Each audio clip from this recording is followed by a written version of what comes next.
الحمد لله رب العالمين والصلاة والسلام على سيد الأنبياء والمرسلين وعلى آله وأصحابه أجمعين أما بعد فأعوذ بالله من الشيطان الرجيم بسم الله الرحمن الرحيم وهو الذي يتوفاكم بالليل ويعلم ما جرحتم بالنهار ثم يبعثكم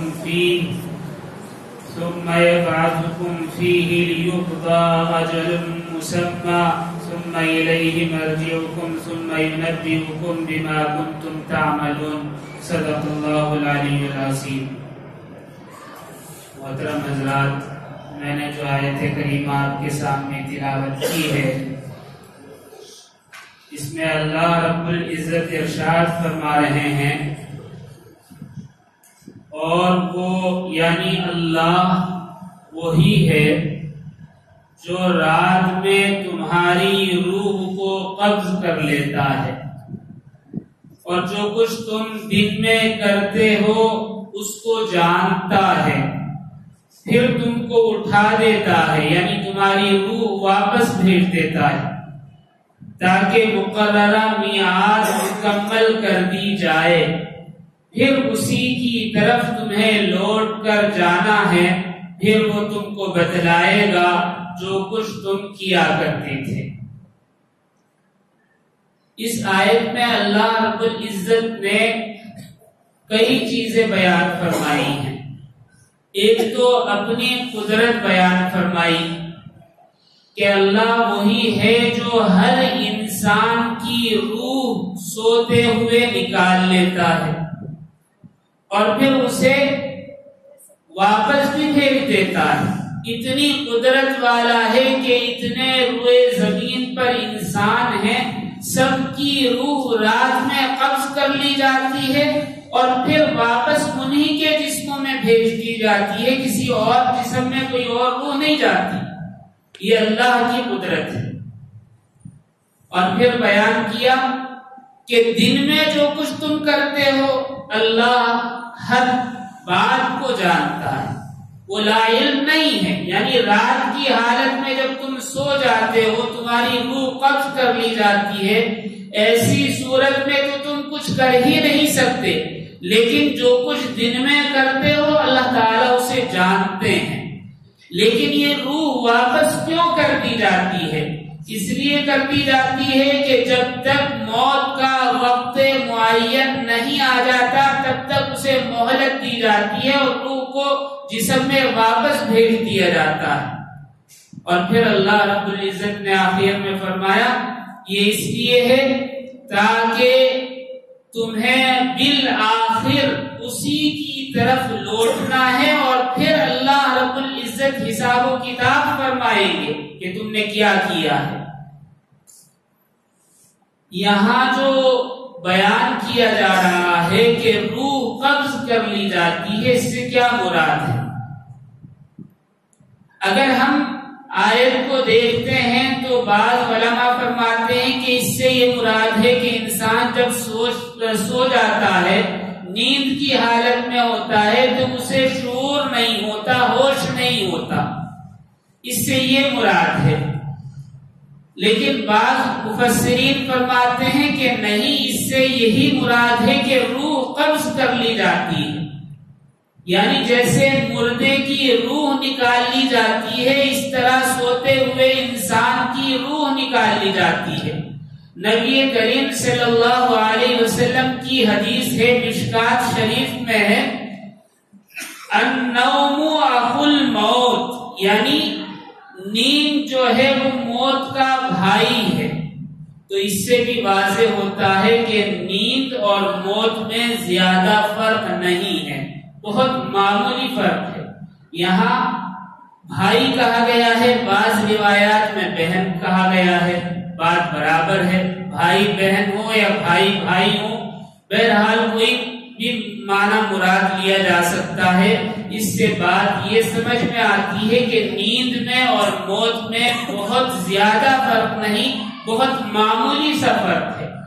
آپ نے دیکھا ہوگا کہ جب دو بھائیوں کا ڈی این اے ملایا جاتا ہے تو بالکل میچ ہو جاتا ہے، تھوڑا سا فرق باقی رہتا ہے۔ اسی طرح نبی کریم صلی اللہ علیہ وسلم نے یہاں بیان فرمایا ہے نیند اور موت میں کیا فرق ہے؟ کوئی فرق نہیں ہے، اس لیے کہ موت جس طرح اعمال نامے کو بند کر دیتی ہے، اسی طرح نیند بھی اعمال کو بند کر دیتی ہے۔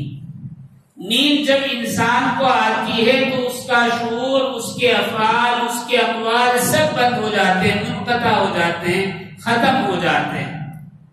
اسی طرح موت ہے، تو موت میں اور نیند میں کوئی فرق نہیں ہے۔ نبی کریم صلی اللہ علیہ وسلم کی اس حدیث سے بھی معلوم ہو گیا کہ جس میں موت اور نیند کو بھائی بیان کیا گیا ہے۔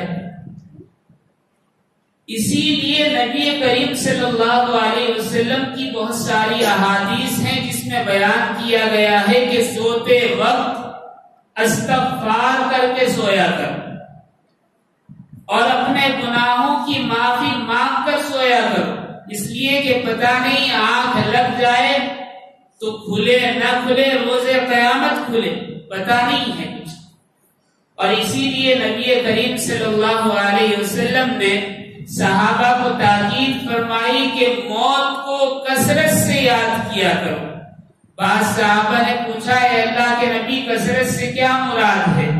تو نبی کریم صلی اللہ علیہ وسلم نے ارشاد فرمایا دن میں کم سے کم 70 مرتبہ موت کو یاد کیا گیا۔ نبی کریم صلی اللہ علیہ وسلم کی تعلیمات بھی اسی طرح کی ہیں۔ اسی لیے نبی کریم صلی اللہ علیہ وسلم نے رات میں سوتے ہوئے اور صبح بیدار ہونے کے بعد دعا پڑھنے کی تاکید فرمائی۔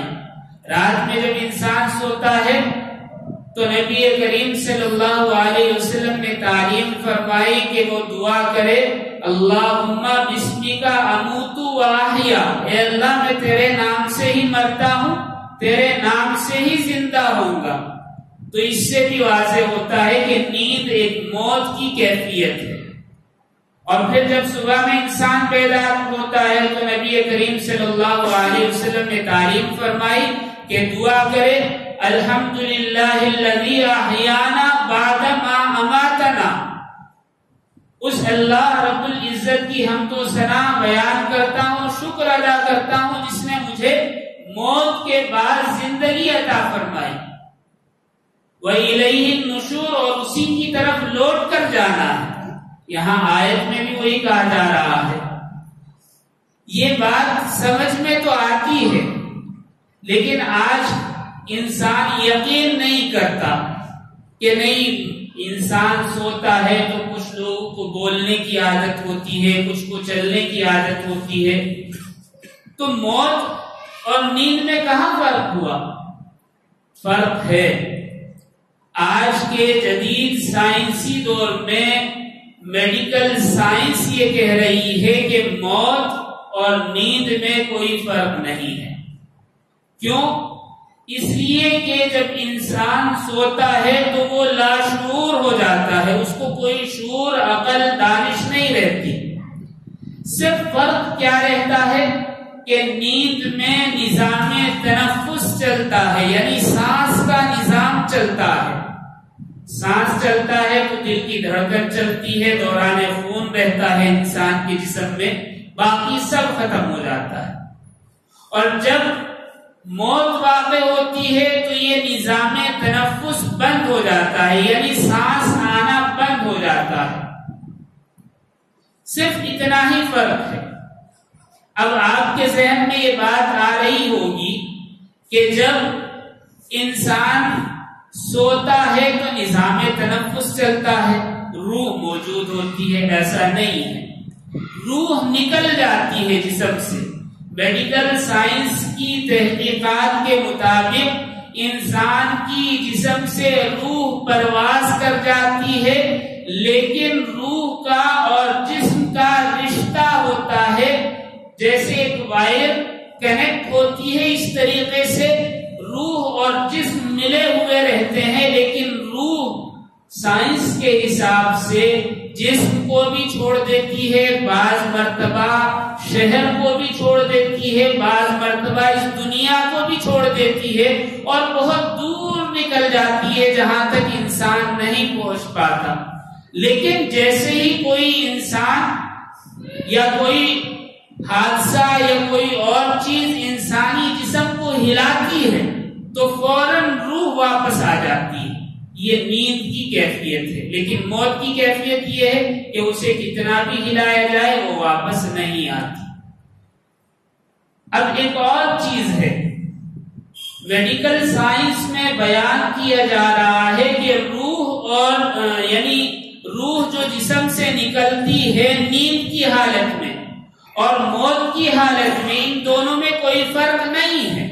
ہم یہ سمجھتے ہیں کہ انسان نیند کی حالت میں زندہ ہوتا ہے اور موت کی حالت میں مر جاتا ہے، ایسا نہیں، بلکہ میڈیکل سائنس کا یہ کہنا ہے کہ جب انسان کے جسم سے روح نکل جاتی ہے یعنی نیند کی حالت میں، تو اس کے ٹشوز مردہ ہو کر گرنے لگتے ہیں، یعنی خلیات، باریک باریک ٹشوز روزانہ پیدا ہوتے ہیں اور جھڑتے رہتے ہیں۔ 10 سال میں ساری باڈی چینج ہو جاتی ہے، کوئی جسم کا عضو وہ نہیں رہتا جو 10 سال پہلے تھا، سارا جسم تبدیل ہو جاتا۔ اسی لیے نبی کریم صلی اللہ علیہ وسلم نے تاکید فرمائی کہ جب تم سو رات کو تو اپنے بستر کو جھٹک کر سویا کرو۔ کتنی مرتبہ؟ 3 مرتبہ۔ اگر یہ نہ جھٹکا جائے تو میڈیکل سائنس کے حساب سے جو ٹشوز مردہ ہو کر ان بستر میں جمع ہو جاتے ہیں وہ دوبارہ انسان کے جسم میں پہنچ کر اسے نقصان پہنچاتے ہیں۔ میڈیکل سائنس کے حساب سے ٹشوز مردہ ہو کر گرتے رہتے ہیں نیند کی حالت میں، لیکن بیداری کی حالت میں نئے ٹشوز پیدا ہوتے ہیں اور بنتے رہتے ہیں۔ انسان مر جاتا ہے تو بھی یہی کیفیت ہوتی ہے، اس کے ٹشوز گرتے رہتے ہیں اور جسم منتشر ہوتا رہتا ہے، ٹوٹ پھوٹ ہوتی رہتی ہے۔ لیکن مردہ انسان میں بھی عجیب و غریب کیفیات پائی گئی ہیں۔ میڈیکل سائنس کی تحقیقات نے اس بات کا پتہ لگایا ہے کہ جب انسان کی روح موت کے وقت نکل جاتی ہے، اس وقت روح پرواز کر جاتی ہے اور سارا جسم مردہ ہو جاتا ہے، تمام ٹشوز مر جاتے ہیں، لیکن پورے 4 گھنٹے کے بعد اس مردہ جسم میں جو ٹشو ہیں وہ پھر زندہ ہونے لگتے ہیں، اور یہ ٹشو تقریباً 4 دن تک زندہ رہتے ہیں۔ اللہ اکبر۔ نبی کریم صلی اللہ علیہ وسلم نے جو فرمایا روح کو واپس کر دیا جاتا ہے وہ یہی چیز ہے۔ آج ہم دیکھ رہے ہیں، سن رہے ہیں، میڈیکل سائنس ہمیں بتا رہا ہے کہ کیا حقیقت ہے۔ بہرحال قرآن کریم میں اللہ رب العزت نے صاف بیان فرما دیا کہ جب تم سو جاتے ہو رات میں تو ہم تمہاری روح کو قبض کر لیتے ہیں، جیسا کہ موت کے وقت قبض کر لی جاتی ہے، پھر اسے واپس کرتے ہیں۔ کیوں واپس کرتے ہیں؟ اس لیے کہ اس کی میعاد مقررہ پوری نہیں ہوئی، یعنی ایک متعینہ وقت جو تھا اس کے مرنے کا وہ پورا نہیں ہوا، اس لیے روح واپس کر دی جاتی ہے۔ جب وہ وقت قریب آئے گا تو پھر روح نکال لی جاتی ہے ہمیشہ کے لیے، پھر اس میں واپس نہیں ڈالی جاتی، یعنی وہ جسم مردہ ہوتا ہے ہماری نظروں میں۔ بہرحال اس کا مقصد کیا ہے؟ اس کا مقصد یہ ہے کہ انسان کو موت کا استحضار رہے، موت یاد رہے کہ ہم تمہیں روزانہ مارتے ہیں، روزانہ زندہ کرتے ہیں، اور ہمارے اختیار میں ہے کہ ہم تمہاری نکلی ہوئی روح کو چاہے تو روک لیں چاہے واپس کر دیں۔ تو انسان کو چاہیے کہ اللہ رب العزت کا فرما بردار رہے۔ کسی شاعر کا ایک شعر ہے، موت کا ایک دن معین ہے، موت کا ایک دن معین ہے، نیند کیوں رات بھر نہیں آتی۔ جب اس آیت کا مطلب سمجھ لیا جائے اور موت کا استحضار ہونے لگے تو پھر نیند غائب ہو جاتی ہے، پتہ نہیں کب آنکھ لگے اور کب میدان حشر میں آنکھ کھلے۔ اولیاء کرام اللہ والوں کا یہی معمول ہے کہ ان کی نیند ختم ہو جاتی ہے۔ آپ نے سنا ہوگا کہ پوری رات قرآن کریم کی تلاوت میں، تسبیحات میں، نفلی نمازوں میں ان کا وقت گزر جاتا ہے۔ 1 گھنٹہ سو لیے بہت بڑی بات ہے۔ ہمارے اکابرین و مشائخ میں ایک بزرگ گزرے ہیں، شیخ کمال الدین رحمت اللہ علیہ، مجدد الف ثانی شیخ احمد سرہندی رحمت اللہ علیہ کے خاندان سے تھے حضرت، بڑی کرامت والے۔ دہلی سے آگے پنجاب سے پہلے ان کا مزار ہے۔ حضرت کو جب تعلیم کے لیے مکتب میں بٹھایا گیا اور استاد نے کہا کہ پڑھو الف سے اللہ، تو کہا کہ الف تو دکھ رہا ہے، اللہ کہاں ہے؟ اتنی کم عمری میں حضرت کو یہ شعور کہ اللہ کو ہمیں پہچان لینا چاہیے۔ استاد نے کہا کہ اچھا بیٹا پڑھو الف سے ابا۔ کہا کہ ہاں ابا تو جانتا ہوں ابا ہیں۔ کہا کہ پھر پڑھو الف سے اللہ۔ کہا کہ نہیں، اللہ پہلے دکھاؤ، الف دکھ رہا ہے اللہ نہیں دکھ رہا۔ اور مکتب سے اٹھ کر بھاگ گئے۔ 8 سال کم سینی میں جنگل میں گزارے۔ پھر اولیاء کرام کی صحبت، علماء کرام سے تعلیم حاصل کی، اپنے وقت کے قطب عالم بن گئے، بہت بڑے بزرگ، اپنے وقت کے شیخ المشائخ۔ حضرت کے بارے میں آتا ہے کہ آخر عمر میں حضرت نے اپنے گھر کے ایک کونے کو اپنی مراقبہ گاہ بنا لیا تھا، وہاں تسبیحات اور سجدے میں رہتے حضرت، اور اپنے بیٹوں کو نصیحت کرتی تھی کہ دروازے کو بند کر کے باہر سے دیوار چن دی جائے، چھوٹا سا دریچہ چھوڑ دیا جائے اور کچھ نہیں، نہ کوئی اندر آ سکتا ہے نہ باہر جا سکتا۔ قریباً 7 سال اسی طرح حضرت رہے۔ اس چھوٹے سے دریچے میں سے کچھ روٹی کے ٹکڑے اندر پھینک دیے جاتے، تو بعد میں وفات کے بعد جب دروازہ توڑ کر اندر جا کر دیکھا تو وہ تمام ٹکڑے چکے تو پڑے ہوئے تھے۔ اللہ، کیا کیفیت ہوگی ہم نہیں جانتے، ہم نہیں سمجھ سکتے۔ حضرت کا جب وصال کا وقت قریب آیا تو صاحبزادے کو بڑی تشویش ہوئی کہ پتہ نہیں کس حال میں ہے۔ 1 مہینے سے زیادہ گزر گیا ہے، سجدے سے سر نہیں اٹھایا، رات دن 24 گھنٹے سجدے میں ہے، کچھ ہوش نہیں ہے۔ 1 مہینے کے بعد اپنے دوسرے بھائیوں سے مشورہ کیا، دروازہ توڑا اور جا کر دیکھا تو جسم بالکل ٹھنڈا پڑا ہوا تھا، کوئی گرمی، کوئی حرارت، روح کی کوئی موجودگی معلوم نہیں ہو رہی تھی۔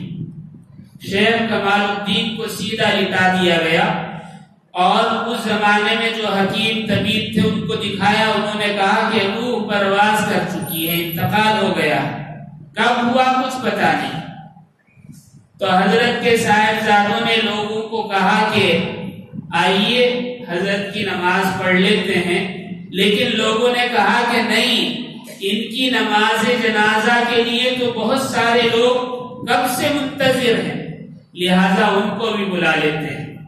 اعلان کر دیا گیا، اس زمانے میں 3.5 لاکھ لوگ جمع ہو گئے نماز جنازہ کے لیے۔ اور جب حضرت کو غسل دینے کے لیے دروازہ بند کیا اور کپڑے اتارنے چاہے تو حضرت نے آنکھ کھول دی۔ اب اندر غسال ہے، 1-2 مرید ہیں اور حضرت کے ایک صاحبزادے ہیں۔ پوچھا کیا کر رہے ہو؟ کہا کہ کچھ نہیں۔ کہا کہ نہیں، بتاؤ کیا بات ہے؟ کہا کہ حضرت آپ کے انتقال کی خبر عام ہو گئی ہے، لوگ جنازہ پڑھنے کے لیے آ گئے ہیں۔ کہا کہ اچھا، اگر جنازہ پڑھنے کے لیے لوگ آ گئے ہیں تو الحمدللہ، لا الہ الا اللہ محمد الرسول اللہ کہا اور انتقال۔ اللہ. یہ ہوتا ہے استحضار موت کا. اولیاء اللہ کو زندگی اور موت میں کوئی فرق معلوم نہیں ہوتا. وہ جب چاہیں اللہ رب العزت کے حضور اپنی جان نچھاور کر سکتے ہیں. نبی کریم صلی اللہ علیہ وسلم کے صحابہ اس کی عملی مثال ہیں کہ جب نبی کریم صلی اللہ علیہ وسلم پوچھتے کون ہے جو اپنی جان اللہ کے راستے میں قربان کرے تو بیک وقت صحابہ کھڑے ہو جاتے, کہتے اے اللہ کے نبی میں, اے اللہ کے نبی میں. آپ فرماتے نہیں, تم نہیں, تم نہیں, تم بھی نہیں, تم آؤ. تو یہ وہ چیز ہے. بہرحال اللہ تعالی ہم سب کو کہنے سننے سے زیادہ عمل کی توفیق عطا فرمائے اور اپنی مرضیات پر چلنے کی توفیق بخشے. وآخر دعوانا ان الحمدللہ رب العالمین.